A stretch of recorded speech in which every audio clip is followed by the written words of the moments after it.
መጽሐፍ ቅዱስን ለሚያነብ ሰው አሁን በዓለም ላይ የሆኑ ያሉ ነገሮች ሁሉ ቀድመው የተነገሩ ይሆናሉ የተባሉ ናቸው።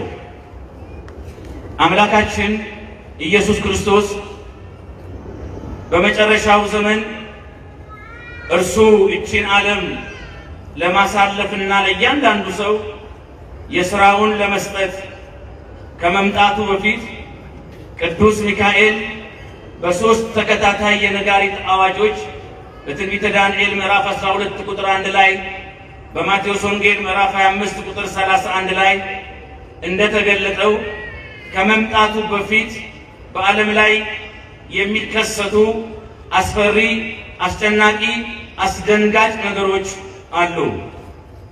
ኢየሱስ ክርስቶስ እነዚህን ነገሮች ቀድሞ የነገረን ብዬ ነበር ለማለት ሳይሆን ነገሮቹን ስናይ እንዳንደነግጥ ነው።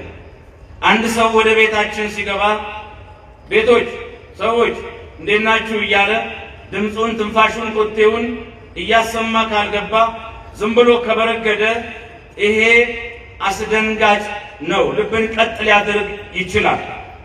በመሆኑም አምላካችን ኢየሱስ ክርስቶስ ልጆቹ እንዳንደነግጥ አስቀድሞ ሁሉን ነገር ነግሮናል።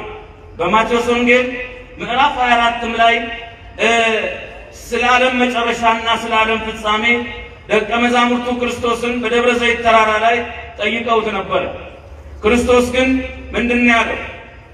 አስቀድሞ ኢየሱስ የሰው ልጅ በክብሩ ከእልፍ አእላፋት መላእክት ጋር ታጅቦ ሰማይ በመብረቅ እየታረሰ ምድር አደራዋን ልትመልስ በማህፀኗ ያሉትን ሙታን በአዋጅ እንኩ ብላ ልታስረክብ ቀጠሮ ቢያዝላትም ያ ቀን ከመድረሱ በፊት ከዚህ የሚከተሉት ነገሮች ይሆናሉ ብሎ ተናግሯል። ሕዝብ አለ ማቴዎስ 24 ሕዝብ በሕዝብ ላይ መንግስት በመንግስት ላይ ይነሳል። ረሃብ፣ ቸነፈር፣ የምድር መናወጥ በልዩ ልዩ ስፍራ ይሆናል። ፍቅር ይቀዘቅዛል። ወንድም ወንድሙን ለሞት አሳልፎ ይሰጣል። በዚያን ጊዜ ሐሰተኞች ነቢያቶች ከእግዚአብሔር ያልሆኑ ስለ እግዚአብሔር የሚያውቁ ሙያ እንጂ እምነት የሌላቸው ከእግዚአብሔር ሳይሆኑ ከእግዚአብሔር ነን የሚሉ ሐሰተኞች ድራማ ሰሪ፣ አጭበርባሪ ነቢያቶች ይቺን ዓለም የመጨረሻ አድርገው የሰውን ተስፋ እዚህ ላይ ደምድመው የሰማዩን ረስተው ባንክ ቤት ስለሚገባው ገንዘብ፣ ስለሚያገኘው ስኬት፣ ስለሚገዛው ቤትና ድሎት ብቻ የሚያወሩ ነቢያቶች ይነሳሉ። በዚያን ጊዜ ሁለት ሴቶች በአንድ ወፍጮ ቢፈጩም አንዷ ተወስዳ ሁለተኛዋ ትቀራለች። በዚያን ጊዜ ለሞት ለመከራ የእግዚአብሔር ልጆች ስለ ስሙ ተላልፈው ይሰጣሉ፣ ይገደላሉ፣ ይሰደባሉ። ይህ ሁሉ ትንቢት ተነግሯል። ከትንቢቶቹ መካከል ግን እጅግ አሁን በምድር ኢትዮጵያና በተለያዩ ክፍለ ዓለማት በከፍተኛ ሁኔታ ክርስቶስ የተናገረው እየሆነ ነው። የፍቅር መቀዝቀዝ፣ ሕዝብ በሕዝብ ላይ መነሳት፣ ወንድም ወንድሙን በጭካኔ ለሞት አሳልፎ መስጠት። ይህ ሁሉ የመጣው ከምንድን ነው? ጦርነት ላይ አይደለም። እኛ ጢሱ ላይ ነው አሁን የምናስበው። ግን ፍሙ ምንድን ነው? ማን ነው ክብሪቱን የጫረው? ማን ነው እሳቱን ያነደደው? ምንጩ ካልተፈወሰ ወራጁ ሊፈወስና ሊጠራ አይችልም። አስተሳሰቡ ከሌለ ድርጊቱ የለም። ፍሬው የመረረው የተዘራው ዘር መራራ ስለሆነ ነው። አሸዋ ዘርተን ስንዴ መጠበቃችን ሞኝነት ነው። መስታወት ፊት አልቅሰን ፊታችንን አጨማደንና አጨፋገን የሳቅና ብሩህ ተስፋ ያለው ሳቂታ ፊት ተስፋ ያለው ፊት መጠበቃችንም ሞኝነት ነው። ሕይወት እንደ መስታወት ናት። መስታወት ዓለምን ባታሳይ ራሳችንን ግን መልሳ ታሳየናለች። ተንጋለው ቢተፉ ተመልሶ ካፉ ነው። ድንጋይን ቢያጎኑት ተመልሶ ካናቱ ነው።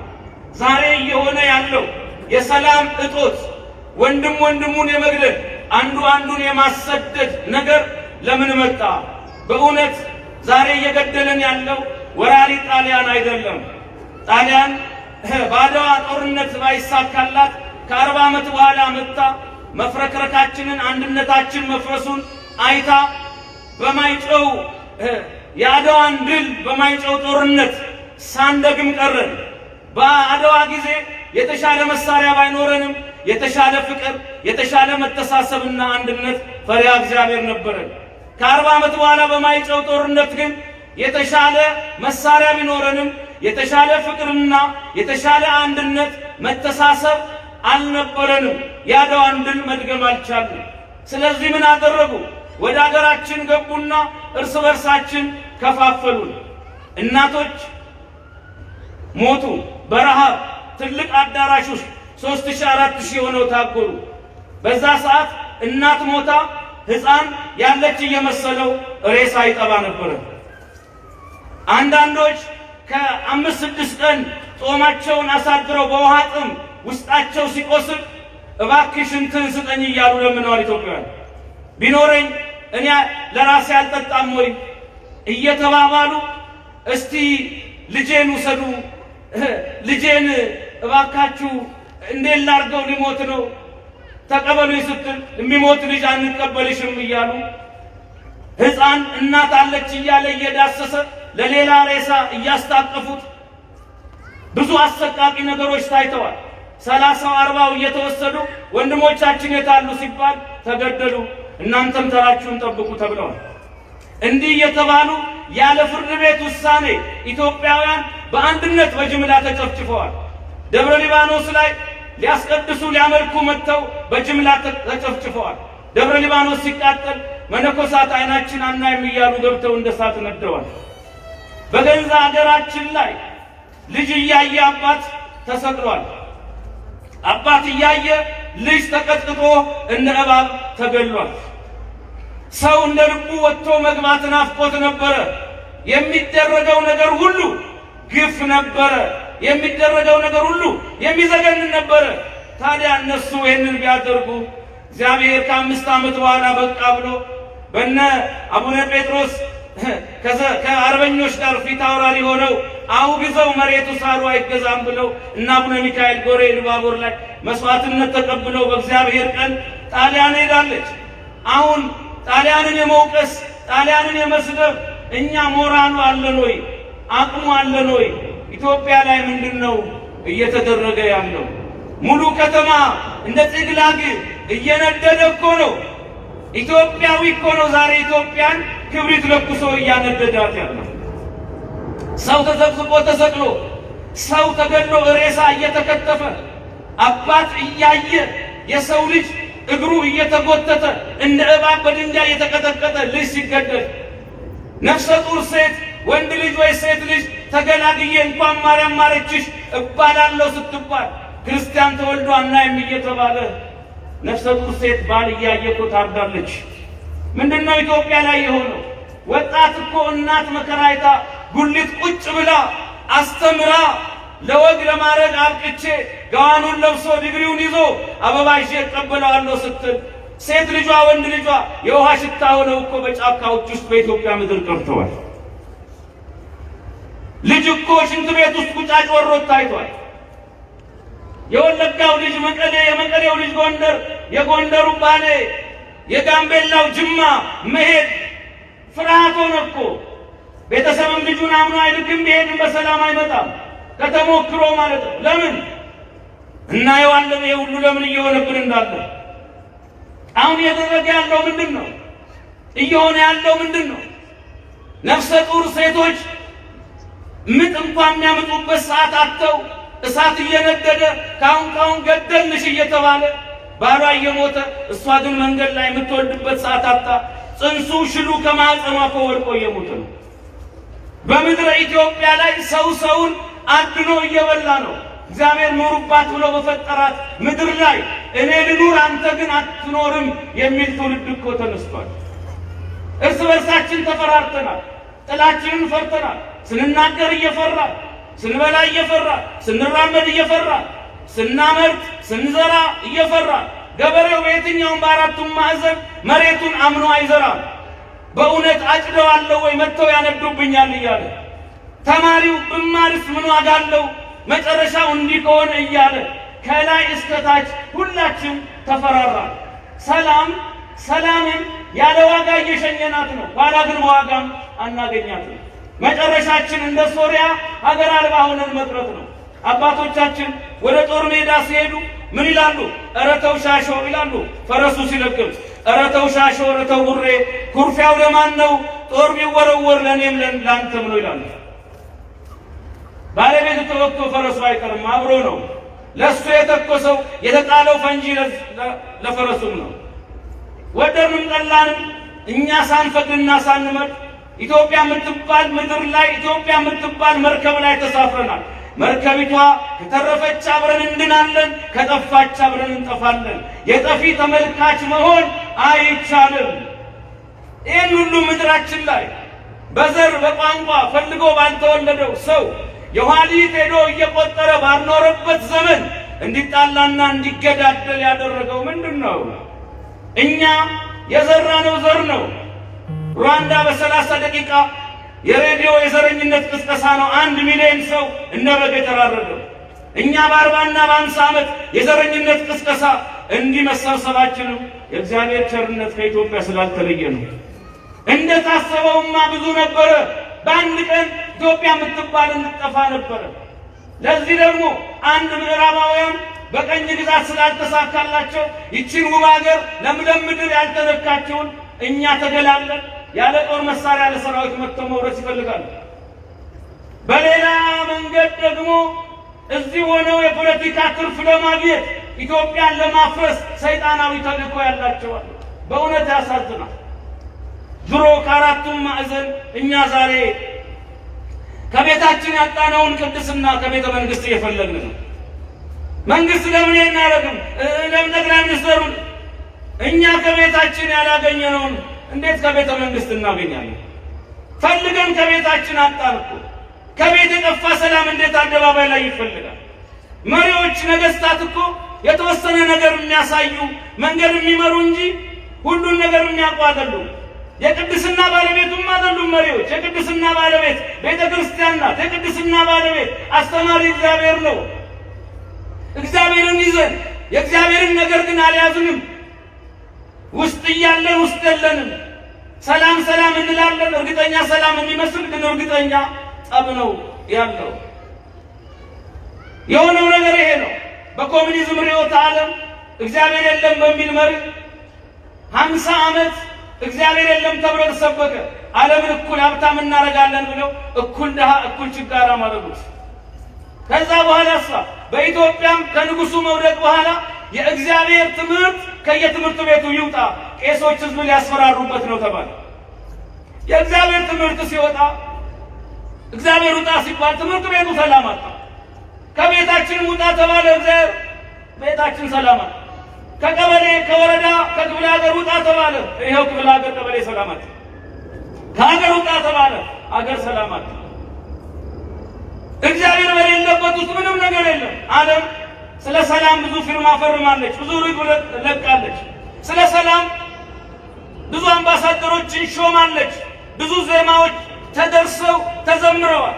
ግን ፊርማው ሳይደርቅ ጦርነቱ ይነሳል። ለምን? ዓለም ሰላም የምትለው አንዱን ገላ ሌላውን ማሳረፍ ነው። ትክክለኛ ሰላም ያለው እግዚአብሔር ጋር ነው።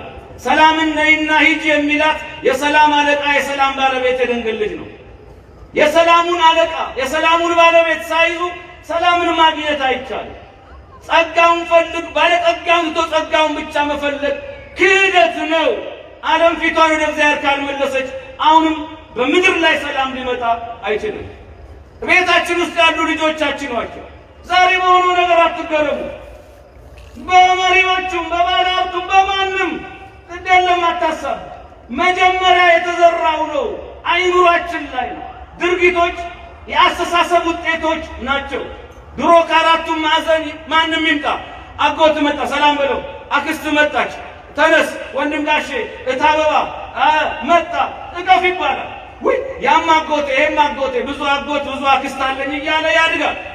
ከዛ ሁሉም ዘመዱ እንደሆነ ምስራቅ ምዕራብ ብሄድ ሰሜን ብሄድ ደቡብ ብሄድ ሁሉ ዘመዴ ሁሉ ወንድሜ ሁሉ አክስቴ አጎቴ እያለ ያድጋል። የመኖር አምሮታቸው 80 ኖረው 40 ቢጨመርልን 100 ኖረው 50 ቢጨመርልን የሚሉ የመኖር ጉጉትና አምሮት ያላቸው ናቸው። ዛሬሳ እገሊት መጣች ፍራት፣ እገሌ እንዲህ አድርጎሃል፣ እነገሌ ኑሮ እንዲህ አድርጎሃል።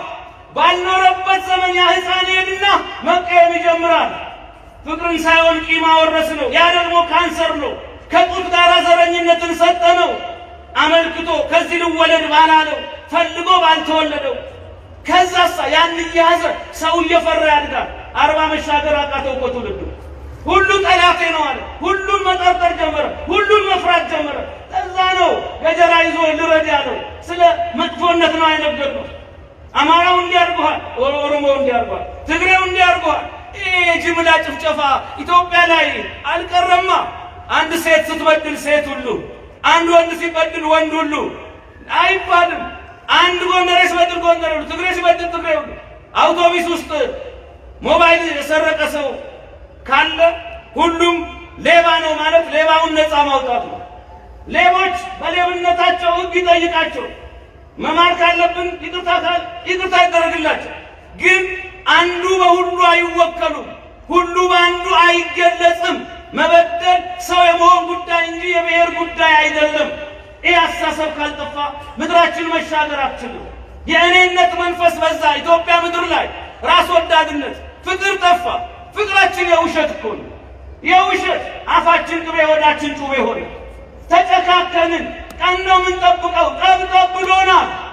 የድርሻችን አላረግንም፣ አልጸለይንም፣ አላለቀስንም። እውነት ፍቅር አለ? ፍቅር እኮ የለም ዛሬ። የይሁዳ አይነት ፍቅር ወዳጄ ማለት ወዳጅ ሳይሆኑ ልብ በሌለበት ምላስ፣ ንጉሥ በሌለበት አምባሳደር እያቀፉ መግፋት፣ እወዳለሁ እያሉ መጥላት፣ ሰራውልህ እያሉ እሰራልሃለሁ ማለት፣ ልስራልህ እያሉ እሰራልሃለሁ ማለት የሽንገላ ፍቅር። ፍቅርን መጠንቀቅ፣ ቀን መጠበቅ፣ የጥንቃቄ ጉዞ። በመካከላችን መለያየት፣ አለመዋደድ እየሰፈነ መጣ። ጥላቻ፣ የሰይጣን ሐሳብ እያራመደ መጣ ትውልድ። በዚህ ምክንያት ሰላም በምድር ላይ ጠፋ። እርስ በርስ እንዲህ የተጨካከል ነው መጀመሪያ መሰረቱ ስለተበላሸ። በቃ ካላለው የነገር ሊቆም አይችልም። በእውነት ክፉ ካደረጉት ሰዎች ክፉ ካደረጉ እኮ ሰው በድሎናል አይደለም? የሆነ ሰው በድሎናል። በድሎን ከሆነ የተጎዳው የበደለ ነው። ተበዳይ ደስተኛ ነው መሆን ያለበት። ህሊናው ሰላም የለውም በዳይ። እስከ ዛሬ እኮ ጀርመን የህፃናትን 6 ሚሊዮን አይሁዳውያንን ገላ በሞራቸው ሳሙና አምርታለች። እስካሁን ድረስ ግን ጀርመኖች ለእስራኤል ለጽዮናውያን ካሳ ይከፍላሉ። ደስ የሚል ነገር፣ ለትውልድ የሚተላለፍ የሚያኮራ ነገር አላደረጉማ። ምን ተብሎ ይነገራል? ይሄ ጣሊያን እዚህ መታ ያደረገችውን ግፍ ለልጅ ልጆቿ የምትነግረው አይደለም። በዳይ ራሱ እኮ ሰላም የለው። ባለቤቱ ሰላም አጥቶ የሚጨነቅበትን እኛ የቂም ነቀዝ ውስጥ ገብተን ይዘን ከቀጠልን እንዴት ነው አገር ሰላም የምትሆነው? እንዴት ነው በሰላም ወጥቶ መግባት የሚቻለው? ይቅርብኝ ካላሉ በቀር የሚቀር ነገር የለም። ካልተውት በቀር የሚተው ነገር የለም። አንድ አባት ነገርን መንገድ ላይ ያገኘው። ትንሽ ነሽ እንደ እንደዚህ አሏት። አዎ ካነሱኝ ግን ትልቅ ሆናለሁ አለቻቸው። ነገርን ካነሱት ትልቅ ነው፣ ከተውት ደግሞ ይተዋል። ስንተው ነው ሀገር ሰላም የምትሆን? ህዝብ በህዝብ ላይ ተነሳ፣ መንግስት በመንግስት ላይ ተነሳ። ጦርን የጦርን ወሬ ሰማን። መገዳደል፣ ደም መፍሰስ፣ ስደት በዛ። የዚህ ሁሉ ነገር ምንድነው ስንል የዘራነው ጥሩ ስላልሆነ ነው። ባለፈው ተናግሬያለሁ። እስራኤል ውስጥ 3 ዛፎች ነበሩ በምሳሌ። አንደኛው ዛፍ እንዲህ ሲል ጸለየ፣ እኔስ እንደው ተስቆረጥ ሶፋ ሆኜ መሪዎች ነገስታት በተቀመጡብኝ አለ። ሁለተኛው ደግሞ ሲጸልይ እኔ ጀልባ ሆኜ የዓለም ሀብታሞች ባለጠጎች ላይ በተንሳፈፉና በተዝናኑ አለ። ሶስተኛው መቆረጥ አልፈልግም፣ ረጅም ሆኜ ገነት ደርሼ በእኔ በኩል ሰዎች ወደ ገነት ተንጠላጥለው በገቡ አለ። የመጀመሪያው ተቆረጠና የከብቶች ገንዳ ሆነ። ኋላ ከብቶች ሲጠቀሙበት የድንግል ልጅ ኢየሱስ ክርስቶስ በቤተልሔም ዋሻ ሲወለድ እዛ ገንዳ ላይ በከብቶች በረተኛ። ነገስታት በተቀመጡበት ሶፋ ሆኜ ያለው የነገስታት ንጉስ የጌቶች ጌታ ኢየሱስ ክርስቶስ ተቀመጠበት። ቸር ተመኝ ቸር እንድታገኝ ማለት ይኸው ነው። ሰው ወደ ተናገረው ነው የሚሄደው። ወደ ተናገራችሁ ትሄዳላችሁ። ወንድምስ እሾ ወይ ጥሩ መኪና ሲገዛ ሴት አባት ከየት አመጣው ይሄ አትበለ ከተበሳጨ ያ ነገር መቼም ያንተ አይሆንም። ወይ ሳይ ተመስገን ወይኔ ሲያምር ካልክ ያ ነገር ያንተ ይሆናል። ወደ ተናገረው ነው የሰው ልጅ የሚሄደው።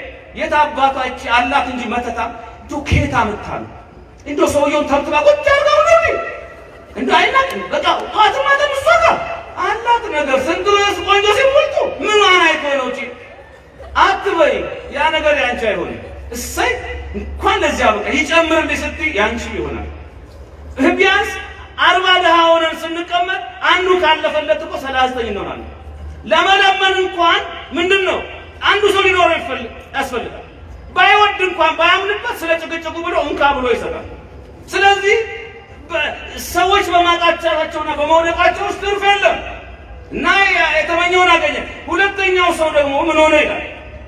ያ ሁለተኛ ዛፍ ደግሞ ተቆረጠ። ከዛ ጀልባ ተሰራበት። ክርስቶስ በጥብርያዶስ ላይ ቆሞ ወንጌል ሰበከ። እሱም ልቡን አገኘ። ሶስተኛው ደግሞ እሱም ተቆረጠ። ከዛ ኢየሱስ ክርስቶስን ሊሰቅሉ ሲፈልጉ ያንን የወደቀ እንጨት አንስተው መስቀል አድርገው ተሸከሙት። ክርስቶስ ተሰቀለበት። በሱ በኩል ሰዎች ወደ ገነት በመስቀሉ የሚገቡ ሆነ።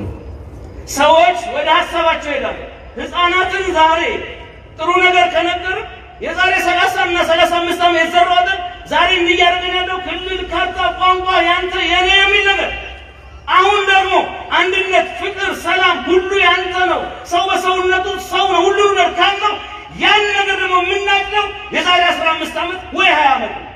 ይህን ነገር ልናመጣ የምንችለው እንደዛ አለዛሬነት በጣም ከባድ ነው። ዓለማዊ ሰው እኔ ይላል፣ ማህበራዊ ሰው እኛ ይላል፣ መንፈሳዊ ሰው እግዚአብሔር ይላል።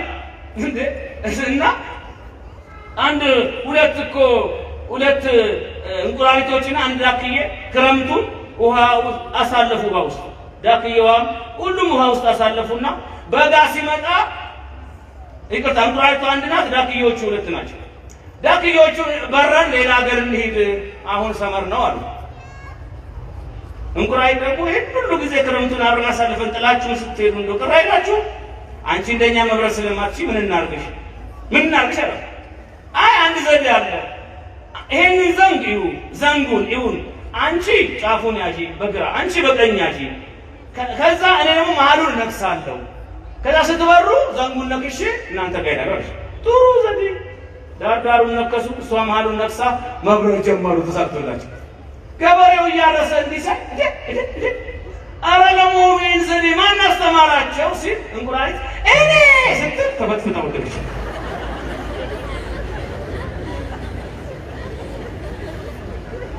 እኔ ማለት ይገላል፣ እኔ ማለት ይጥላል አለ ብሎ እኔ ማለት ይጥላል፣ እኔ ማለት ይገላል። እግዚአብሔር ማለት ግን ያድናል። እኛ ማለት ምንም አይደለም። ራቁት የመጣት ራቁት ምን ይሄድ የአንድ ሰዓት ትኩሳት እንዲበቃል መቃብር ድረስ የማይወስድ እግር ያለ በጣም የእንፋሎት ታክል ዕድሜ የምራቅ ማውጫ ያህል ዘመን ያለን ለመሻር የምንቸኩል ነን። ምንም የሚያስመካ ነገር የለም። የሚመካ በማን ይመካ? ይህንን እንዝራ ነው። ክርስቶስ ህዝብ በህዝብ ላይ፣ መንግስት በመንግስት ላይ ይነሳል። ረሃብ፣ ቸነፈር በሁሉ ቦታ ይሆናል ያሉ የፍቅር እጦት በምድር ላይ ይሆናል። ሰዎች ክፋትን ወደ መዝራት ሲሄዱ ውጤቱ ያ ይሆናል ነው። ፍቅር ይቀዘቅዛል። ወንድም ወንድሙን ለሞት አሳልፎ ይሰጣል። ረሃብ በምድራችን ላይ ይሆናል። ቸነፈር ይሆናል። አይታችኋል። አሁን ረሃብ አሁን በልቶ ከሚያድረው ጦሙን የሚያድረው ይበልጣል። በእውነት የኢትዮጵያዊ ሃይማኖት ስለያዘው ነው ወርቅ ቤት እየጠበቀ የሚሞተው። ሌላው እየበላ ነጥቆ አይበላም። ስጠኝ ይላል። ከሰጠው ሰጠ፣ ካልሰጠ ይሄዳል እንጂ ዝም ብሎ ጨዋ ህዝብ ነው። በእውነት ጋቢ እየቋጨ ባንክ ቤት የሚጠብቅ ጋሽ የምንፈልገው ነው ግቡ የሚል ምስኪን። ይሄ ሃይማኖት መልካም ስነ ምግባር የወለደው ያ ትውልድ እኮ ነው እስከዛሬ እንድንቆይ ያደረገን እንጂ እኛ እኮ እንደተዘራብን ዘር እኮ በእውነት እርስ በርሳችን እኮ ተላልቀን ነበር። አሁንም የምህረት አምላክ እግዚአብሔር የፍቅር አምላክ እግዚአብሔር ፍቅርን ይስጠን። ኢትዮጵያን ይታረቃት።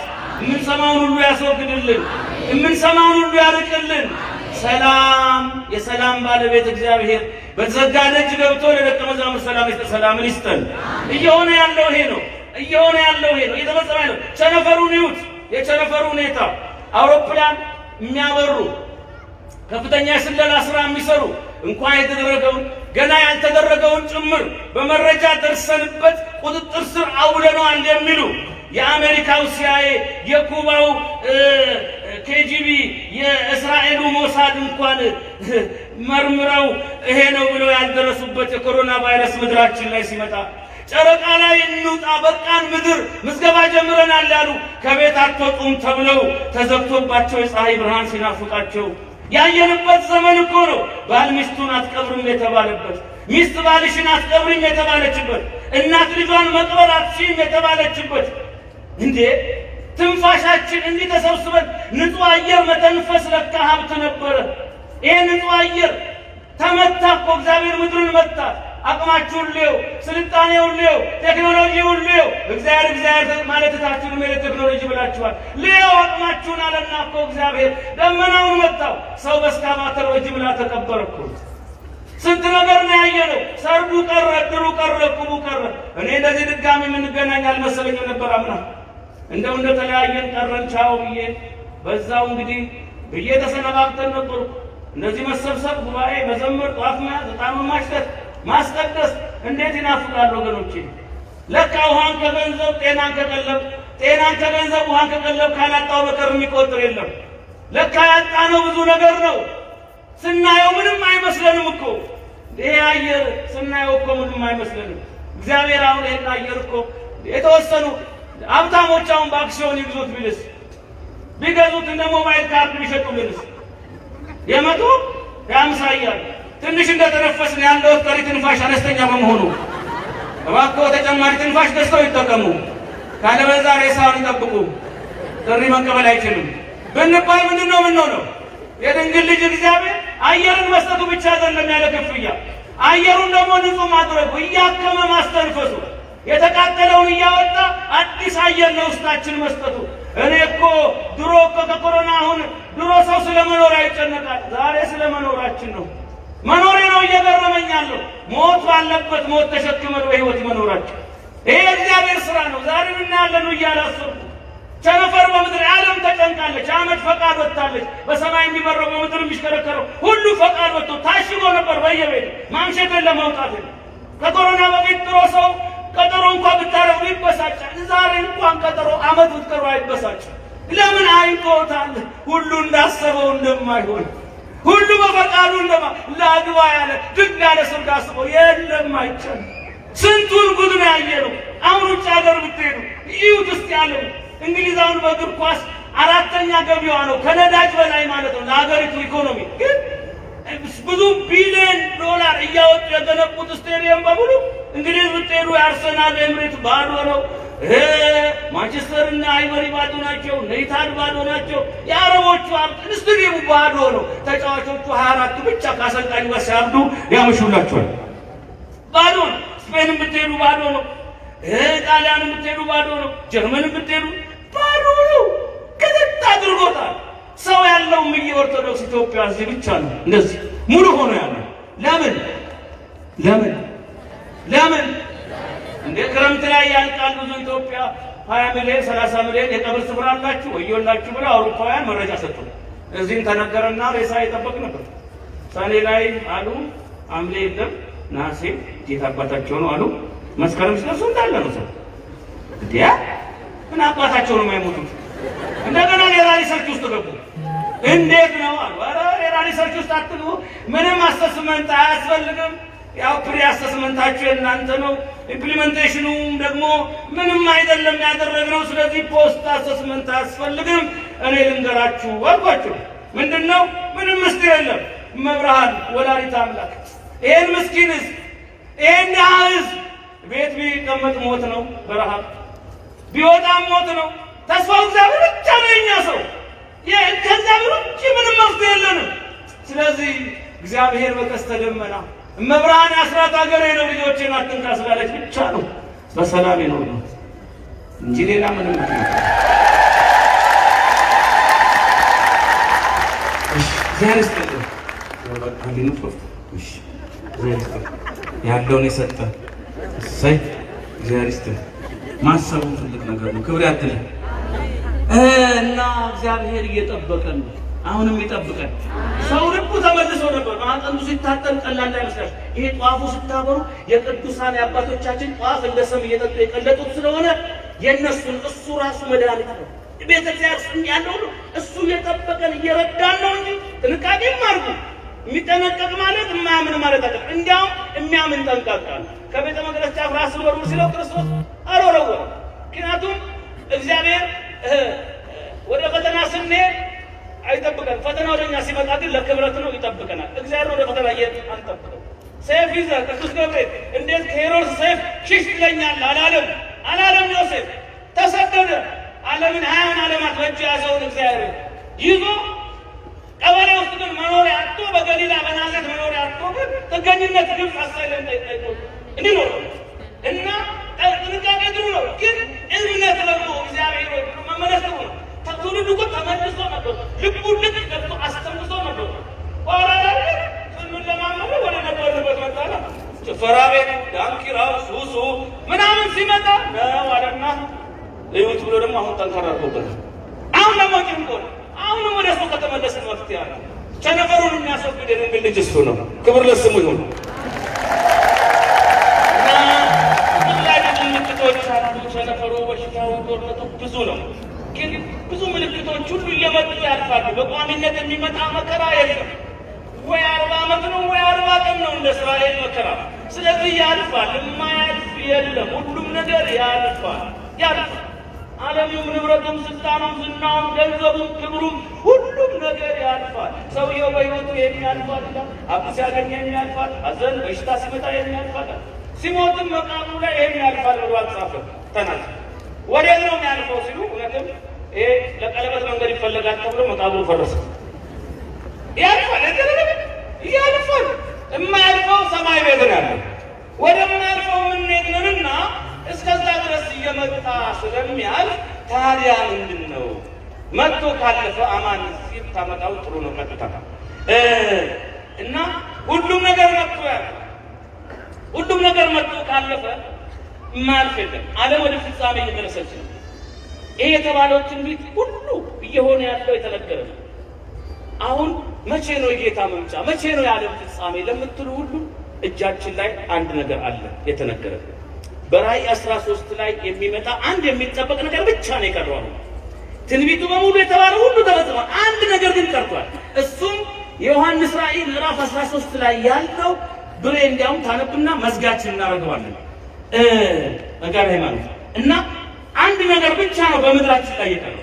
እሱም ይሄ የመጨረሻው የዚህ ዓለም የመጨረሻ ከሚነግስ ንጉሥ የሰይጣን ቀጥተኛ ወኪል ከክርስቶስ መምጣት በፊት ያለ አንድ መሪ ይነሳል።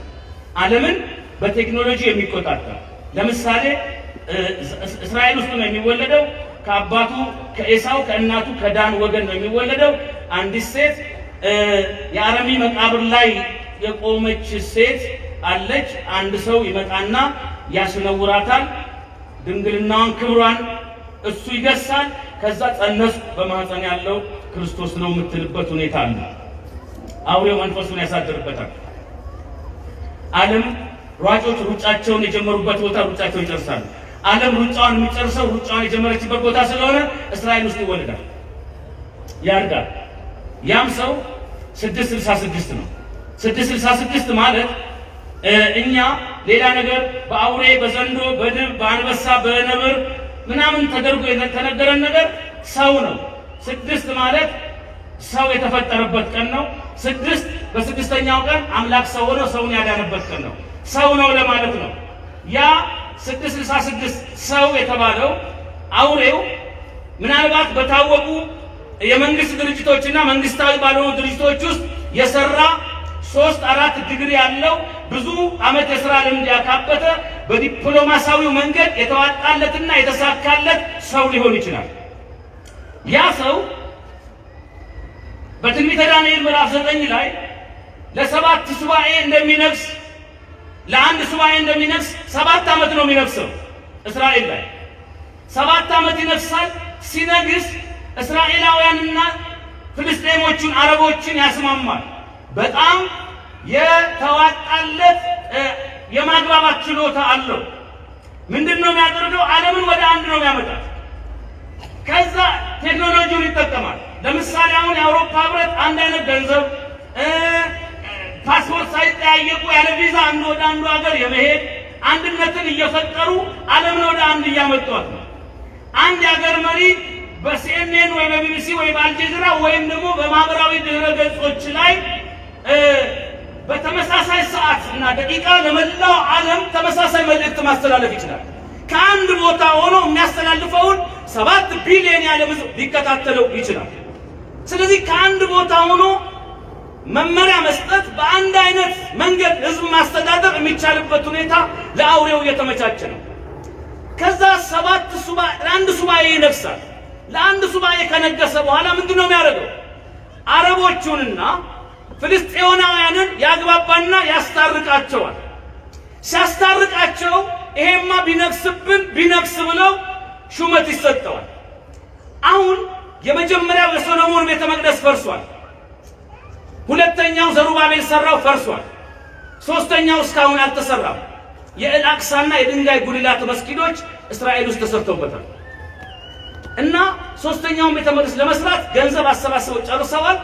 በአንድ ቀን የሚገጣጠም ቤተ መቅደስ ይሰራል ሰሎሞን። ግን ትልቁ ችግር ታቦተ ጽዮን የለችም። እሱም ፍለጋ ላይ ናቸው። እንዴት አድርገው ከኢትዮጵያ ነው የሚሉት።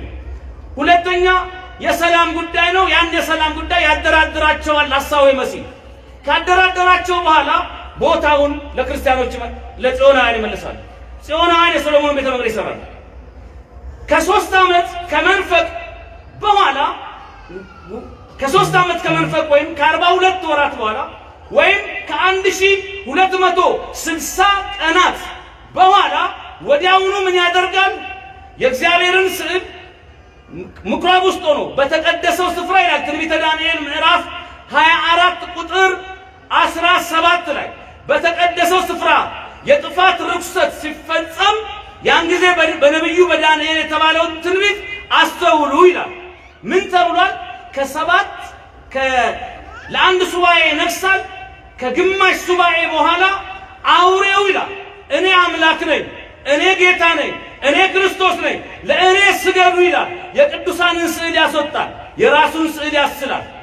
በሰይጣን ኃይል በመታገዝ ፀሐይን በአንድ እጁ በምትሃት ያወርዳል፣ ጨረቃን በአንድ እጁ በምትሃት ያወርዳል።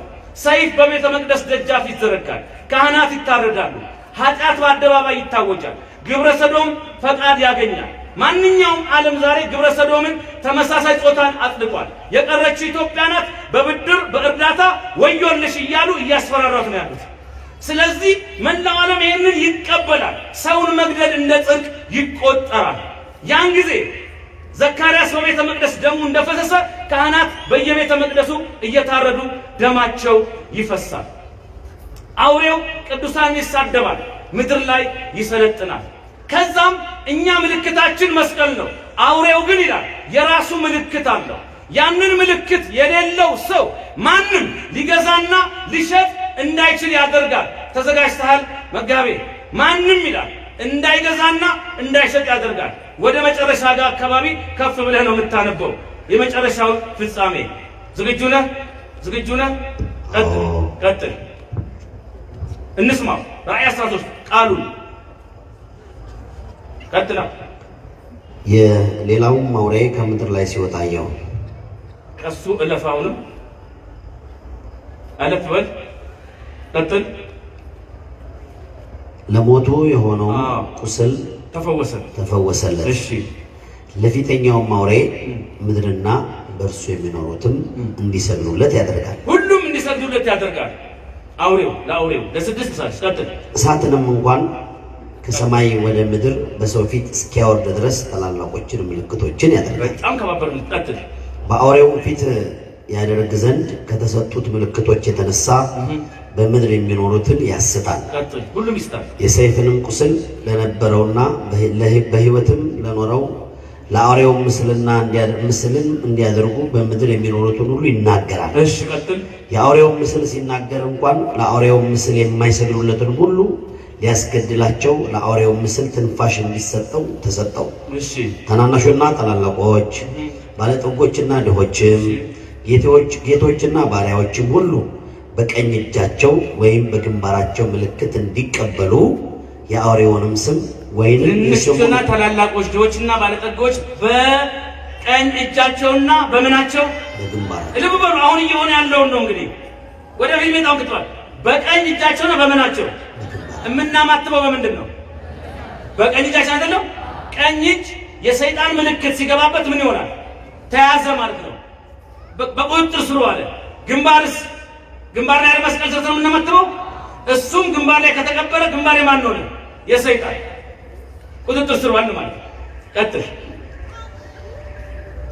ወይም በግንባራቸው ምልክትን እንዲቀበሉ የአውሬውንም ስም ወይንም የስሙን ቁጥር ያለውን ምልክት የሌለበት ማንም ሊገዛ ወይንም ሊሸጥ እንዳይችል ያደርጋል። ጥበብ በዚህ አለ። አእምሮ ያለው የአውሬውን ቁጥር ይቁጠረው፣ ቁጥሩም የሰው ቁጥር ነውና፣ ቁጥሩም 666 ነው። እሺ በጣም ጥሩ ቀጥላለህ። እስከዛ ላይ 11 ታዘጋጃለህ። መዝጊያችን ንባ ይው አሁን ልብ በሉ። ይመጣል፣ ዓለምን ይቆጣጠራል። ከተቆጣጠረ በኋላ ምንድን ነው የሚያደርገው? አሁን ቁጥሩ 666 ነው። ልዑሉ ኮምፒውተር የሚባል ቤልጅየም ብራስልስ ውስጥ ተዘጋጅቷል። የዓለምን መረጃ በሙሉ የሚይዝ ትልቅ ኮምፒውተር ልዑሉ ኮምፒውተር አለ። እሱ ኮምፒውተር ውስጥ ለእያንዳንዱ ሰው የሚበቃ ስፔስ አለ። በሜጋባይት፣ በኪሎባይት፣ በጊጋባይት በምትፈልጉት ሁሉ ኢሜይልም ስንከፍት ምንም ስናደርግ ለእያንዳንዱ ለ7 ቢሊዮን ህዝብ 8ም 10ም ቢሆን ወደፊት እዛ ውስጥ ቦታ አለው እያንዳንዱ ሰው። አሁን 10 ቢሊዮን ቁጥሮች ተዘጋጅተዋል። በዜሮና በአንድ ቁጥር የተዋቀሩ 10 ቢሊዮን ቁጥሮች ታትመው ዝግጅቱ አልቋል። ያ ዝግጅት ከተጠናቀቀ በኋላ ምንድነው እየጠበቁ ያሉት ነው? እየጠበቁ ያሉበት ምክንያት ያን ቁጥር እንዴት አድርገን እያንዳንዱ ሰው ውስጥ እናስገባው። እቺ ውህድ ንጥረ ነገሯ አይተሟ ማዕድኗ ትንሽ ናት፣ የስንዴ ቅንጣት ታክላለች። እሷ ከውስጡ ከኮምፒውተሩ ውስጥ ካለው አካል ጋራ መናበብና መገናዘብ የምትችል ናት። ያቺ የስንዴ ቅንጣት የምታክለው ከቁጥሩ ጋራ ቁጥሩ እሷ ውስጥ ይገባል። ቁጥሩ እሷ ውስጥ ገባ በኋላ ለምሳሌ ቴሌ አለ። ቁጥር ስናወጣ ሲሙን ይሰጠናል። ቀፎው እኛ ጋር ነው። እኛ እንደ ቀፎው ነን። ልክ ሲሙ ቀፎው ውስጥ ሲገባ ቴሌ ስንት ሂሳብ እንደቀረን ማንጋ እንደደወል እያንዳንዱ ነገር ይቆጣጠረዋል። ችግር ካለም ሊዘጋው ይችላል። ልክ እንደዛ ሁሉ እኛ ውስጥም ያቺ 666 የምትል የኮምፒውተር ቺፕሷ አካላችን ውስጥ እንድትገባ ከተደረገ ቀጥታ የምትናበበው ዓለምን ከሚቆጣጠረው ከማይክሮሲክስ ወይም ከልዑሉ ኮምፒውተር ጋር ቀጥታ ትናበባለች ማለት ነው። አሁን ይህንን ለማድረግ ቁጥሮችን እያዋሃዱ ነው አብረው በእንክብሏ ውስጥ። እንዴት አድርገው ሰው ውስጥ ይቆሩት ታዲያ? በዜሮና በአንድ ቁጥር ተዋቅረው 18 ዲጂት ነው የሚሆነው። ሰው እጁ ውስጥ ሲያስቀብር ግንባሩ ላይ 18 ዲጂት ቦግ ብሎ ይወጣል። ፓስፖርት መያዝ የለም፣ በአሻራ ምናምን መታወቅ የለም፣ ቀላል መታወቂያ መያዝ የለም። የትኛውም ዓለም ላይ ስንሄድ ኤርፖርት ስንሄድ ለምሳሌ መታወቂያ ፓስፖርት የለም። ቀጥታ እጃችን ላይ ነካ ስናስነብበው ግንባራችን ላይ 18 ዲጂት ይወጣል። ልክ ሱፐርማርኬት ገብተን አንድ ዕቃ አንስተን ባርኮድ አለው፣ ሁሉም ኮምፒውተሩ ያነበዋል፣ ዋጋው እዛ ላይ አለ። እኛም ደግሞ የምንገዛው የምንሸጠው ገበያ ሄደን ነዳጅ ለመቅዳትም ለመሸጥም ለመግዛትም ደሞዛችንም የሚገባው እንዴት ነው? ቁጥሩ ውስጥ ነው የሚገባው። ጥጥ አድርገው ስናስነካ ደሞዙ ይገባል 10,000 ከሆነ። ወጪ ደግሞ ፈልጋለሁ ስትል ካሽ ማውጣት የለም፣ ኤቲኤም ምናምን የለም፣ ይቀራል። ከዛ ትሄድና ሱፐርማርኬት ነካ ያደርጋል በማሽኑ። ከዛ በኋላ በሱ ትከፍላለህ። ምንም ነገር መገበያየት በዛ ብቻ ነው ብቻ። አሁን ምን ከዛ ያንን ነገር ውስጣችን ከተቀበረ በሳንጃ እናውጣ ብንለው ብንቀረድደው የፈለገ በመርፌ በሕክምና ኦፕራሲዮን ሊወጣ አይችልም። ከምን ጋር ይዋሃዳል? ከደም ጋር ይዋሃዳል። ከነርቫችን ከሴላችን ጋር ከመንፈሳችን ጋር ይዋሃዳል። ያ ማለት አውሬው ሰይጣን ደም ይወዳል። ቺፕሷ ደግሞ ከደማችን ጋር ስትዋሃድ ቀጥታ ልዑሉ ኮምፒውተር ዋናው እዛ ሆኖ እኛን ይቆጣጠረናል። ምህረታ ምን እንደሚያምን ቸርነት ብሬ ምን እንደሚያምን እምነታችን አቋማችን እዛ ላይ አለ። የማይፈልጋቸውን ሰዎች በእንደዚህ አይነት መንገድ በአጭር ጊዜ ይገላቸዋል። በአጭር ጊዜ ሊገላቸው ሊሰዋቸው ይችላል። መቼ ነው የሚሆነው? አሜሪካ ጆርጅ ሃውስ ስትሄዱ አንድ ሐውልት አለ። የዓለም ሀብታሞች ተሰብስበው 48 ቢሊዮን ዶላር መድበዋል። የሰውን ቁጥር ከ6.5 ቢሊዮኑን በመቀነስ 500 ሚሊዮን ብቻ እንዲሆን፣ ሌላው ይሙት ይገደል ነው። እንዴት እንግደለው ለሚለው ደግሞ በጀታቸው ወረርሽኞችን በላብራቶሪ ክሬት ማድረግ። ክሬት ካደረጉ በኋላ እነዛን ወረርሽኞች ሰው ይጨነቃል። ይሄ በሽታ መጣ ልንሞት ነው ወይኔ ብሎ ሲጨነቅ ክትባቱ መጥቶልሃል ይባላል። ያ ክትባት መጥቶልሃል ሲባል ማንም መሞት አይፈልግም። ሲከተብ ያቺ የቅንጣት ስንዴ የምታክለው ነገር ክትባት ውስጥ ትደረግና ሰው ሲከተብ ወዲያውኑ ከደሙ ጋር ከነርቡ ጋር ከሁሉ ነገር ጋር ትዋሃዳለች። ቁጥጥር ስር ያዋለው ማን ነው? ልዑሉ ኮምፒውተር 666 ዋናው የሰይጣን መቆጣጠሪያ ኮምፒውተር እሱ ይቆጣጠረዋል። ከዛ የሰው ልጅ ምን ሆነ? ምንም ነገር ከሰይጣን ሐሳብ ውጪ ማድረግ አይችልም። ያን የሚቃወም ቀጥታ አውሬው ይገድለዋል። አሁን በላብራቶሪ ውስጥ በሰው ላይ በሽታ የሚመጣው አንድ ከእግዚአብሔር የሚላክ መዓት አለ ቀጥታ። ሁለተኛ ሰዎች ኃጢአታቸው ሲበዛ እስራኤል ኃጢአታቸው ሲበዛ ፍልስጤሞችን አማሌቅን ያስነሳና ያስጨርሳቸዋል። ተመልሰናል እግዚአብሔር ሲሉ ደግሞ ምሕረቱን ያመጣና አማሌቅን እንዲታገሱ ያደርጋል። ልክ እንደዛ ሁሉ ሰዎች ኃጢአታችን ሲበዛ እግዚአብሔርን ስናስቀይም ክፉዎችን ጥበባቸውን ለመጥፎ የሚጠቀሙትን ነገር እንዲፈበርኩ ይተወናል። ለማያምኑ ይተወናል። እነዛ ማያምኑ ደግሞ ይሄንን ሰይጣናዊ ጥበብ በመጠቀም የሰው ልጆችን ለመጨረስ ይነሳል። ነገር ግን በእግዚአብሔር ካመንን በእግዚአብሔር ከታመንን ይህ ነገር በእኛ ላይ ቅንጣት ታክል ሊሰራብን አይችልም። ባላቅ የእስራኤልን ሕዝብ አስገድላለሁ ብሎ ሀብተ መርገም ያለውን በለዓምን ጠራው። ሂድ እርገም፣ ሕዝቡ ይሙት በወረርሽኛል። በለዓም ሲረግም እግዚአብሔር አፉ ላይ እየቀየረ ምርቃት ያደርገው ነበር። አሁን የዓለም ክፉዎች ይሄን አቅደው ተነስተዋል። ምናልባት አሁን ላይ የክርስቲያን ማህበረሰብ ጠንከር አድርጎ ነቅተንባችኋል ስላለና ምስጢራቸው ስለወጣ በአሁን ሰዓት ላያደርጉት ይችላል። በቀጣይነት ግን ይብላኝ ከእንግዲህ ለሚመጣው ትውልድ፣ ይብላኝ ከእንግዲህ ለሚወጣው ትውልድ። አንድ ጊዜ ሊቀ መዘምራን ቴዎድሮስ ዮሴፍ ምን አለ? ለአገልግሎት ስንሄድ ተገናኘን ቦሌ አየር ማረፊያ።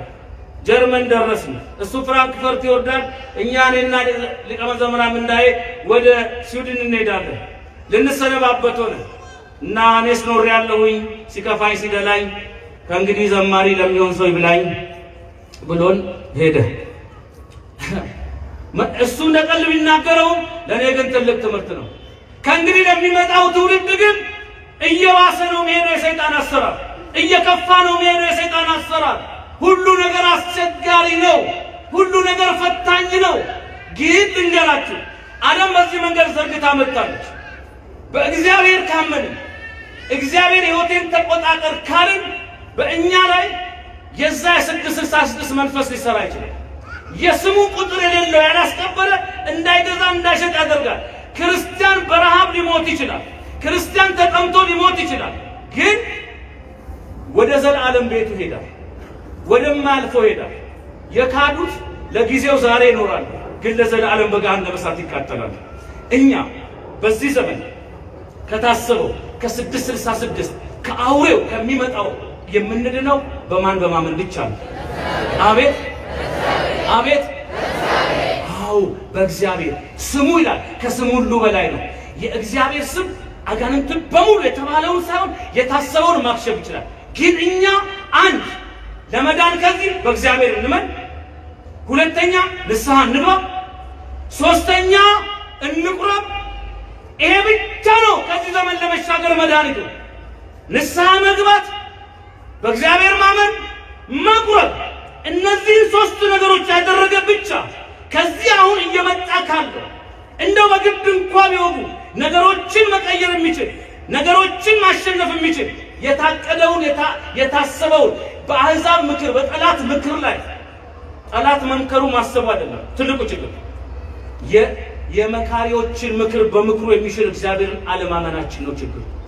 በቀደም ተናግሬያለሁ። መጡ ሰውየው ክርስቶስ መጣ። ማን ነው ክርስቶስ? በዚህ ሰዓት ውስጥ አዎ ምን ነው ማድረበት አጥች አረ አንተ ግባ ቤት ያንተ ግባ እቺን ክፍል ታያታለህ አልገባ ወይስ ታውሱ ግባ ያንተ ነው ቁልፉን ክርስቶስ መድኃኒዓለም እዛ መኖር ጀመረ። ከዛ አንድ ቀን በሩ ተንኳኳ። ማን ነው ሲል ሰይጣን ክርስቶስ አንተ ያለበት ሰይጣን ይንኳኳል። ቤቱ ያንተ እንጂ እኮ ነው አይደለም ደ አነሰይ ብሎ ነው እንካ ሁለተኛ ክፍል ሰጠው። ተንኳኳ። ሁለተኛ ክፍል ተንኳኳ። ቤቱ ያንተ እንጂ አይደለም። ሶስተኛ ክፍል ሰጠው። ተንኳኳ። አራተኛ፣ አምስተኛ፣ ስድስተኛ፣ ሰባተኛ፣ ስምንተኛ፣ ዘጠነኛ፣ አስረኛም ቢሰጠው በሩ በሰይጣን ተንኳኳ። ዘጠኝ ክፍል ሰጥቼም በሬን ኳኳል። እኔ ልኑ ካለ ካለ ደጅ ነው ለቃ አይ ቤቱ ያንተ እንጂ አይደለም እና የቀረውን ስጠኝ ይኸው ውሰድ። እኔስ ሁሉ የኔ ከሆነ አንተ የኔ ከሆንክ የኔ ሆነ አንተ ይሆናል። ግባ አብረን። ከዛ ቀን በኋላ ሰጠው። ያ ቤት ተንኳኩቷል። ሙሉ ነገራችን ለእግዚአብሔር እንስጥ፣ አንድም ነገር ሳናስቀር።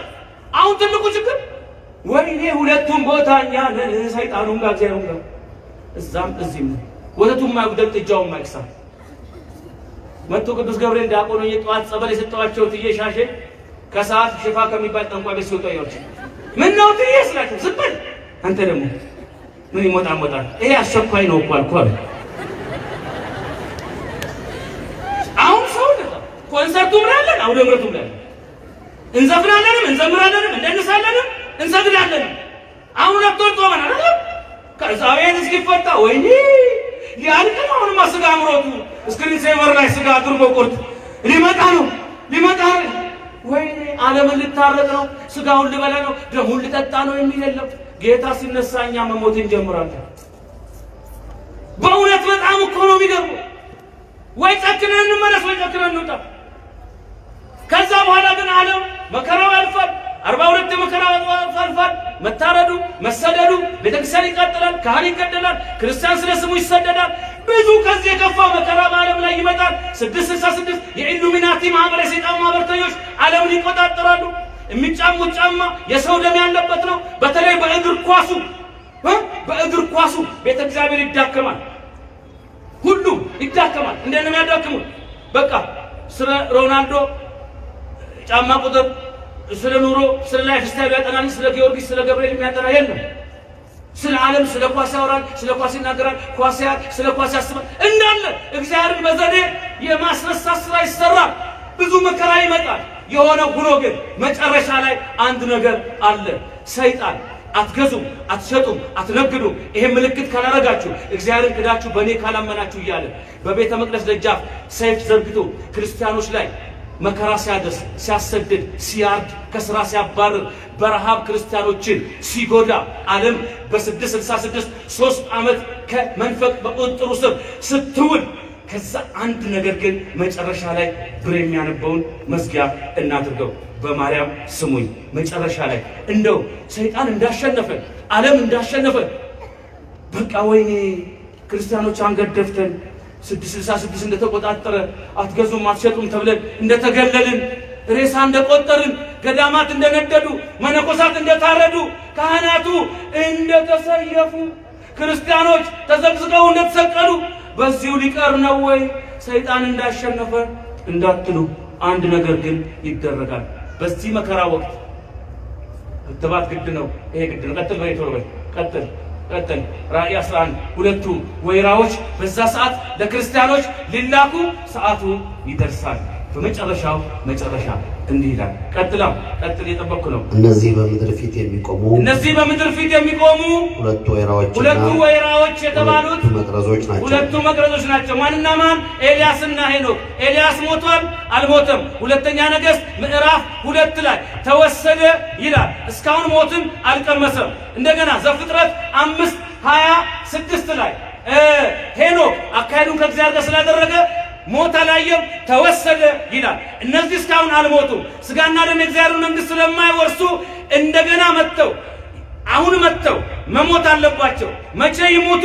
ልክ 666 የኢሉሚናቲ ማህበርተኞች የሰይጣን ህብረት ዓለምን ተቆጣጥሮ እኔ ነኝ ብሎ ሰይጣን ሲነግስ እግዚአብሔር የተረሳ እስኪመስል ድረስ የሌለ እስኪመስል ዝም ሲል ክርስቲያኖች ማን ነው የሚያግዘን ሲሉ ወዲያ ሁለቱ ወይራዎች ይመጣሉ። ኤልያስና ሄኖክ ይመጣሉ። የት? ቀጥል። ማንም ሊጎዳቸው ቢወድ ወይኔ እነዚህ የሚመጡት ማንም ሊጎዳቸው ቢወድ እሳት ከአፋቸው ይወጣል። ጠላቶቻቸውንም ይበላል። ማንም ሊጎዳቸው ቢወድ እንዲህ ሊገደል ይገባዋል። ኃይል አላቸው ማለት ነው። ተአምር ያደርጋሉ ማለት ነው። የመናፍቅ ነኝ፣ አሕዛብ ነኝ፣ መንግስት ነኝ፣ መሪ ነኝ፣ ባለሀብት ነኝ እንደዚህ ያደርጋለሁ ቢል አይችላቸውም። እሳት ካፋቸው ይወጣል። ሙት የሚሉት ይሞታል። ምድር ተከፍታ ትወጣዋለች። እሳት ያዘንቡበታል። ቀጥል። እነዛ ይመጣሉ እኛን ክርስቲያኖችን ሊያግዙ በመጨረሻው ቀን ጦርነት። ቀጥል። እነዚህ ትንቢት የሚናገሩበት ወራት ዝናብ እንዳይዘንብ ሰማይ ከለከላቸው፣ ስልጣን አላቸው። ውሃዎችንም ወደ ደም ሊለውጡ። ወይኔ ይሄ ከባድ ነው። ዓለም በሙሉ ቢቃወማቸው ክርስቲያኖች ይህን አታድርጉ ቢባል ዝም አይሉ። ገዳማቱ ሲቃጠሉ፣ መጽሐፍቱ ሲወድሙ፣ እንዳለ ግፍ ሲደረግ ምን ያደርጋሉ? ወዲያው በዓለም መንግስት ላይ ጫና ለማሳደር ቧንቧዎች በሙሉ ሲከፈቱ ትኩስ ደም ይንጠባጠባል። መሪው ሻወር ሲወስድ ጠቅላይ ሚኒስትሩ ሊሆን ይችላል፣ በደም ሻወር ይወስዳል። እንደዛ አድርገው ይቀይራል። ውሃ ሊጠጣ ሲል ደም ይሆናል። ውሃዎች በሙሉ ይላል ወደ ደም ይቀየራሉ ይላል በተአምራት። ስለዚህ መንግስት ይጨነቃል፣ ከባድ ችግር ይሆናል። ውሃ ልማት ስራ ይፈታል፣ ደም ስለሚቀዳ። ቀጥል። ውሃም ወደ ደም ሊለወጡ በሚፈልጉበትም ጊዜ በመቅሰፍት ሁሉ ምድርን ሊመቱ ስልጣን አላቸው። በፈለጉት መቅሰፍት ምድር የተባበሩት መንግስታት በማዕቀብ የማይፈትሹት ልዩ መሳሪያ ያላቸው ምድርን ይመታሉ ይላል። ቀጥል። ምስክርነታቸውን ከፈጸሙ በኋላ ምስክርነታቸውን ስለ ክርስቶስ ኢየሱስ ወርዷል፣ ተወልዷል፣ ሞቷል፣ ተነስቷል፣ በክብር ሊፈርድ ይመጣል። ክርስትና እውነት ነው። ተዋህዶ ኦርቶዶክስ እውነት ናት። ክርስቲያኖች የያዛችሁት መንገድ ልክ ነው ብለው ምስክርነታቸውን ፈጽመው ክርስቲያኖችን እያበረቱ ማህተም ካጠበቁ በኋላ ወዲያውኑ ምን ይሆናል? ከጥልቁ የሚወጣው አውሬ ይዋጋቸዋል። ከጥልቅ የሚወጣው አውሬ እንደገና ይዋጋቸዋል አለ። ቀጥል። ያሸንፋቸውማል። ወይኔ ጉድ! ከጥልቁ ያለው የዚህ ዓለም መንግስት የዚህ ዓለም መሪ ያነገሰው ሰይጣን ይዋጋቸዋል፣ ይገድላቸውማል። ገደላቸው፣ ሞቱ።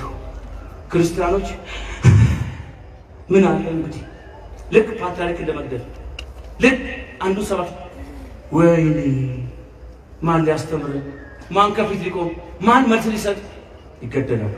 ቀጥል። በደናቸውም በታላቂቱ ከተማ አደባባይ ይተኛል። እርሷም በመንፈሳዊ ምሳሌ ሶዶምና ግብጽ የተባለች ደግሞም ጌታቸው የተሰቀለባት ናት። ኢየሩሳሌም ናት። ከወገኖችና ከነገዶችም ከቋንቋዎችም ከአሕዛብ የሚሆኑ ሰዎች 3 ቀን ተኩል በድናቸውን ይመለከታሉ። ለምንድን ነው በድናቸው 3 ቀን የቆየው? መንግስት በአዋጅ እንዳይቀበሩ ብሏል። ማንም ሰው ሬሳቸውን ቢነካ የነካ ሰው እድር ጥሩምባ ቢነካ ክርስቲያኑ ቀብራለሁ ቢል ዝቅ ብሎ ባቱ ከፍ ብሎ አንገቱ ይቆረጥ። እስቲ ወንድ ነኝ ያለ ሬሳቸው ይነካል ተብሎ በከባድ እነዚህ አንዷን በስናይፐር መቱ። ከባድ በኃይለኛ ልዩ ኮማንዶ ልዩ ጦር ታዟል። ማንም ሰው ሬሳቸውን እንዳይነካ ይባላል። በጣም ከባድ እኮ።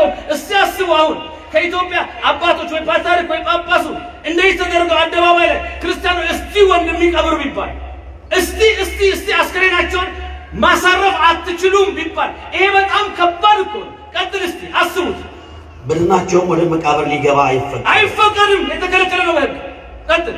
እነዚህ ሁለቱ ነቢያት በምድር የሚኖሩትን ስላሰቃዩ በምድር የሚኖሩትን አሕዛብ ስላሰቃዩ በምድር የሚኖሩት በእነርሱ ላይ ደስ ይላቸዋል። ወይኔ መከራ ሲያሳዩን የነበሩ እሰይ እነዛ ተው ብለናቸው ነበር። የእግዚአብሔር ነቢያቶች መክረናቸው አልሰማም ብለው ነው የእጃቸውን አገኙ ያጨበጭባል። እሰይ ተገላገል ወይ አረፍን ይላሉ። በቃ ቀጥል እስቲ ደስታ ይኖራሉ። እርስ በርሳቸውም ስጦታ ይቀያየራሉ። በሲኤንኤን፣ በቢቢሲ፣ በአልጀዚራ፣ በኤፍኤሞች በተለያዩ ሶሻል ሚዲያዎች ቲዩቡ እንዳለ ርዕስ አድርጎ ሁለቱ ነቢያቶች ሞቱ፣ ሰይጣን ከጥልቁ መጥቶ አሸነፋቸው፣ ክርስቲያኖች አንገደፉ፣ የነዛ ደጋፊዎች ደግሞ አጨበጨቡ። ስጦታ፣ ካርድ፣ ወርቅ፣ ገንዘብ፣ እልልታ፣ ጭብጨባ፣ ፌሽታ፣ ደስታ እያዘጉ ጨፈሩ። በእኛ ነቢያቶች መሞት ከ3 ቀን ተኩል በኋላ ወይኔ ከእግዚአብሔር የወጣ የሕይወት መንፈስ ገባባቸው። 3 ቀን አለፈ። ተኩል ቀን ላይ ከእግዚአብሔር የመጣ መንፈስ ወደ አሁኑ ገባባቸው ይላል። ከዛስ በእግሮቻቸው ቆሙ። ወይኔ በእግሮቻቸው ቆሙ። ብድግ አሉ ማለት ነው። የሞት ዜናው እየተሰራጨ እያለ በቃ አሸነፍን ብለው እያለ ወዲያውኑ ብድግ ብለው ቆሙ።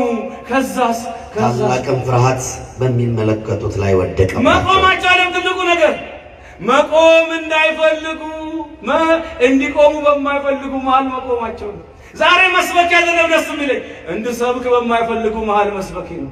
መኖር ያዘነው ደስ የሚለኝ እንድኖር በማይፈልጉ መሃል መኖሬ ነው። የሚገርመው እኮ ነው። ቆሙ። ከዛስ ምን በሰማይም ወደዚሁ ውጡ የሚላቸው ታላቅ ድምፅ ሰሙ። ከሰማይ መነሳት ይቀጥላል። ወደዚህ ውጡ የሚል ድምፅ ከሰማይ ተሰማ። ጠላቶቻቸውም እየተመለከቷቸው ወይኔ እዚህ ላይ ነው ችግሩ። ወደ ሰማይ በደመና ወጡ። ጠላት ያሳጣኝ ይሏቸው ይሄ ነው። ማን ደስታችሁን ያወልታችሁ? ማን ሁሉ ወዳጅ ከሆነ ጠላት ወዳጅማ ተጎርተም አይጠላህም። እናቱ ጋር ምን ይላል? ግን ጠላቶቻቸው እያዩ ወደ ሰማይ ውጡ ተብሎ ወደ ሰማይ ምን ሆኑ ይላል? ወደ ሰማይ ምን ሆኑ? ወጡ። ቀጥላው። በዚያም ሰዓት ታላቅ የምድር መናወጥ ሆነ። ከከተማይቱም 10ኛው እጅ ወደቀ። ከከተማው 10ኛው እጅ ወደቀ። አሸንፈናል ብለው ዜናው ወዲያው ትኩስ ሆኖ በዓለም ላይ ሚዲያዎች እየተቀባበሉት እያሉ ልክ አሁን በእግር ኳስ ቫር የሚባል ነገር አለ። መጀመሪያ ያስገባና አንድ ቡድን አሸነፍኩኝ ብሎ ተቃቅፎ ከአሰልጣኝ እስከ ደጋፊ ሲያጨበጭብ እንደገና ይታይባል። ተጭበርብሯል፣ ጎሉ ተሽሯል። ስለዚህ መሞታቸው ልክ አይደለም፣ ተጭበርብሯል ተባለና በእግዚአብሔር ሲነሳ ውጤቱ ምን ሆነ? አሸነፍን ያሉት ተሸነፉ የተባሉት እነ ኤልያስ ምን ሆኑ? አሸነፉ። ድሉ የማን ሆነ? የተዋህዶ የኦርቶዶክስ ልጆች ሆነ። ከዛም በኋላ ይላል ወደ ሰማይ አይናቸው እያየ ወጡ። ከምድርም 10 እጅ የሚሆን 1/10ኛው በምድር መንቀጥቀጥ ይላል ተአምር ተደርጎ ሞቱ። ቀጥል። በመናወጥም 7000 ሰዎች ተገደሉ። 7000 ሰው ተገደለ። የቀሩትም ፍርሃት ያዛቸው። ወይኔ ኦርቶዶክስን መንካት፣ ወይኔ ቅዱሳንን መንካት፣ ወይኔ ነቢያትን መንካት፣ ወይኔ መነኮሳቱን ካህናቱን መንካት፣ ወይኔ የኦርቶዶክስ ተዋሕዶ ዶግማዋን፣ ስርዓቷን፣ ቀኖናዋን መንካት፣ ወየው እምዬ ኦርቶዶክስ ገዳሟን ማቃጠል፣ ወየው መስቀሏን መስደብ፣ ወየው ድንግል ማርያምን መስደብ፣ ወየው ሚካኤል ገብርኤልን መስደብ፣ ወየው እምዬ ኦርቶዶክስን መዳፈር፣ ወየው እግዚአብሔርና የእግዚአብሔር የሆኑትን መንካት ብለው አለ ተንቀጠቀጡ። ምን ነው በእንቁላሉ ጊዜ በቀጣሽኝ እንደተባለው ሆነ። ከዛስ ለሰማዩም አምላክ ክብር ሰጡ። ለሰማይ አምላክ ክብር ሰጡ። ያላመኑት እግዚአብሔር ከኛ ጋር እንደሆነ አይተው ለሰማይ አምላክ ምን ሰጡ? ወደው ነው። ታዲያ እግዚአብሔር አብሮን ስላለ የሆነውን ነገር አይ እውነተኛ ጋር እውነት ያለው ኦርቶዶክስ ተዋሕዶ ውስጥ ነው። እውነት እንዳላዩ እግዚአብሔር ታምር እንዳላዩ ከዛ ወር ለሰማይ አምላክ የሚሳኤልን አምላክ አምልካል እውነት ነው እንዳለ ናቡከደነፆር ምስሉን ትቶ ለእግዚአብሔር እንደሰገደ ትንቢተ ዳንኤል ምዕራፍ 3 ላይ እነርሱም ለእግዚአብሔር ክብር ሰጡ። ወደው ሳይሆን አይተው ማርያምን ተወዳታለሁ ይሉት ወድጄ ነው ወይ ወዳት ከግንድ የሚያጋጨኝ ስላላት ነው እንዳለው ልክ እንደዛ ወደነው ወይ ምን ነው ክብር ሰጡ። ድል ለተዋሕዶ ልጆች ሆነ። ክርስቲያኖች ተቃቀፉ። እልልታ በየቦታ ሆነ። ጧፍ በራ፣ ደወሉ ተደወለ። ካህናት ነጭ ለብሰው ማዕጠንቱን ይዘው በቃ ምስጋና ለእግዚአብሔር በከበሮ በጸናጽል በመቋሚያ በመላው ዓለም ገዳማትና አድባራት ይደረጋል። ከዛ ምን ይሆናል ይላል በመጨረሻ ሁለተኛውም ወዮ አልፏል፣ እነሆ ሶስተኛውም ወዮ ብሎ በቶሎ ይመጣል። ሰባተኛው መልአክም በቶሎ ይመጣል። በቶሎ ማን ይመጣል? ከዚህ ሁሉ በኋላ ወዲያው የማን መምጣት ነው? ሰማይ ይከፈታል፣ ምድር በመብረቅ ይታረሳል። ክርስቶስ ኢየሱስ በእልፍ አላፋት መላእክት ታጅቦ ቃሉን ጠባቂው እግዚአብሔር ሰማይና ምድር ያልፋሉ ቃሌ ግን አያልፍም ያለው ይመጣል። በመለኮታዊ የፍርድ ወንበር ይቀመጣል። ሚካኤል ዳንኤል 12 አዋጅ ይላል። መለከት ሲነፋ ሲዛጥር ይሰበሰባል። ሁለተኛው ፍጹም በድን ይሆናል። ሶስተኛው ተነሱ ሲባል እኔም እኔ ነኝ እናንተም እናንተ ናችሁ። ከምድር የተከተለንን ስራችንን ይዘን በአምላካችን በኢየሱስ ክርስቶስ ፊት ሁላችንም እንቆማለን። ስራችንን ይዘን ማንነታችንን ይዘን ሲሙ ላይ ኮፒ ካረከው ቀፎ ቢሰባበር ምን ቢል በሌላ ቀፎ ስታረገው ሲም ካርዱ ላይ ያለው ነገር ሁሉ ይወጣል። ወይም ደግሞ ጎግል አካውንት ያለው ሰው ቀፎ ቢጠፋ እንኳን በዛ ቁጥር አይጠፋም ይወጣል እንዳለ እዛ ላይ ያለው ፋይል። ልክ እንደዛ ሁሉ ስጋችን ቢፈሰብስ በዳግም ምጽአት ውስጣችን ሲሙ እውነቱ የሰራነው ስራ ያን ጊዜ ይነበባል። ኃጥአን በግራ ጌታን የካዱ የሰደቡ ስጋውን ያልበሉ ደሙን ያልጠጡ ገዳም ያቃጠሉ ሕዝብ የበደሉ ጉቦ የበሉ ድሃ ያስለቀሱ ሂዱ ከኔ አላውቃችሁም ተብለው ገሃነም ይጣላሉ። ክርስቲያኖች እናንተ እኛ በእግዚአብሔር ያመን ንስሐ የገባን ስጋውን የበላን ክርስቶስ አባታችን ድንግል እናታችን ቅዱስ ገብርኤል ቅዱስ ሚካኤል ቤተሰባችን ተክልዬ አርሴማ ሰማዕቱ ጊዮርጊስ አቡነ አረጋዊ ብለን ያመንን ወዳጆቹን ቤተሰቡን ከክርስቶስ ጋር የክርስቶስን ቤተሰቦች ከወዳጆቹ ሳንነጥል እውነተኛ ቤተልሔም ያለን ቤተልሔም ድንግል አለች፣ ልጇም አለ። ሰሎሜ ዮሴፍ ቅዱሳን ነበሩ። እረኞች ነገስታትም ነበሩ። ትንሹ ትልቁ ሁሉ ያለባት ብርሃን ያለባት እውነተኛዋ ኦርቶዶክስ ተዋህዶ የሆንን ማህተባችንን ያጠበቅን ማህተቤን አልበጥስም ያለን የጸናን እስከ መጨረሻው ጊዜ ለወደደው ዘመን ለወደደው ሳናጎበድድ ስልጣን፣ ክብር፣ ገንዘብ፣ ሹመት፣ ዝና ሳይቀይረን ተዋህዶ ሃይማኖት ያለን ሁሉ ነጭ ለብሰን ወንዶች የ30 ዓመት ጎልማሳ እርጅና የለ ሽበት የለ፣ ሴቶች 15 ዓመት ቆነጃጅት ልክ እንደ ሚካኤል የማያረጅ የማይሞት በቃ ጊዜ የማይችለው ጭንቀት የለ፣ ረሃብ፣ በሽታ፣ ሆስፒታል መተኛት፣ መቸገር፣ መሰደድ፣ መከፋት፣ ማዘን፣ ማልቀስ፣ ጥርስ መውለቅ፣ የፀጉር መሸበት፣ የወገን መጉበጥ፣ ምንም እድሜ ማራዘሚያ ይሄን ክኒን ዋጥ፣ ይሄን መርፌ ተወጋ፣ ይሄ ኦፕራሲዮን ተደረግ፣ ይሄን ተከታተል፣ ይሄን ነገር የለም። ደስ እያለን ሰላም ምግባችን፣ ፍቅር መኖሪያችን፣ ፍቅር ምግባችን፣ ሰላም መኖሪያችን ሆነን ከእግዚአብሔር ጋር የአባቴ ብሩካን ተብለን የዚህ ዓለም ደስታ ምንድን ነው? ከንቱ የከንቱ ነው። የዚህ ዓለም መከራ በአንድ ደቂቃ የመንግስት ሰማያት ደስታ ይካካሳል። ምን አለ ደጋግሜ በሞትኩ ለተዋህዶ፣ ምን አለ ደጋግሜ በታሰርኩ እስክንል ድረስ የሚያስቆጭ ደስታ ለዘላለም በዚህ ጊዜ ያልቃል የማይባል ይሰጠናል።